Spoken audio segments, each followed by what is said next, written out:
Hello friends, welcome to our channel इतिहास हमारी नजर से। हिंदू धर्म का इतिहास बहुत प्राचीन है। हिंदू धर्म के इस चैनल में हम आपको बताएंगे कि आखिर में हिंदू धर्म का क्रमशः इतिहास क्या है। ऐसे ही आज की हमारी वीडियो का विषय है, श्री कृष्ण को इस श्राप से बचाने के कारण गरीब हो गए थे सुदामा। स्त्री ने दिया था श्राप, अरे द्वार पालो कौन है, या से कह दो कि दर पर सुदामा गरीब आ गया है। ये भजन तो हम सब ने सुना है और हम सब ये भी जानते हैं कि सुदामा गरीब थे। अपनी पत्नी के कहने पर वो कृष्ण जी से मिलन पे जाते हैं, लेकिन क्या आप जानते हैं कि सुदामा को गरीबी क्यों मिली थी?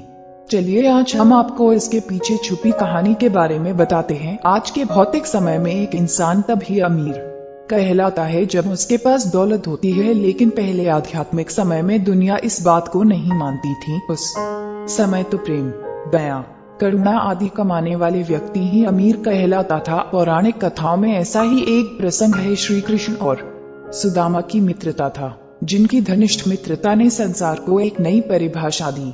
मित्रता में कोई अमीर गरीब जाति या वर्ग मायने नहीं रखता।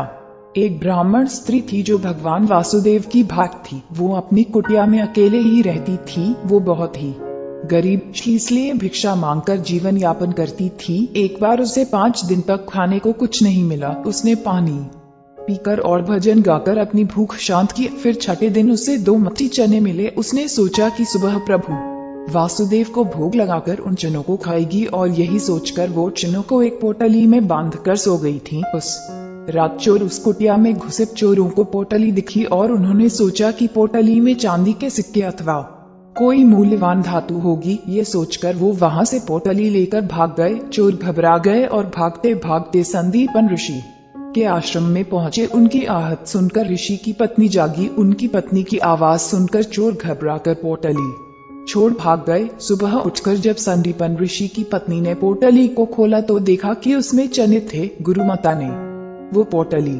जंगल में लकड़ी काटने जा रहे कृष्ण और सुदामा को दे दी। ब्राह्मणी स्त्री ने दिया श्राप, इधर जब ब्राह्मणी की आंखें खुली तो उन्हें पता चल गया कि किसी चोर ने वो पोटली चुरा ली है। तब 6 दिन से भूख से व्याकुल ब्राह्मणी ने दुखी मन से श्राप देते हुए कहा, जो भी व्यक्ति वो चने खाएगा उसकी स्थिति भी मुझ जैसी दरिद्र हो जाएगी। उसे भी कई दिनों तक भोजन नहीं मिलेगा। सुदामा की अनुभूति शक्ति बड़ी तीव्र थी। उन्हें पोटली को पकड़ते ही ब्राह्मणी का श्राप ज्ञात हो गया था। इसलिए जंगल में जब भयानक तूफान आया और श्री कृष्ण को भूख लगी तो सुदामा ने उनका हिस्सा भी खा लिया, क्योंकि वो जानते थे कि अगर उन्होंने वो चने खा लिए तो उनके परम मित्र कृष्ण को भी ब्राह्मणी का श्राप लग जाएगा। इस तरह सच्ची मित्रता निभाते हुए सुदामा ने ब्राह्मणी का श्राप खुद ग्रहण कर लिया था। इस वजह से ही सुदामा को गरीबी मिली।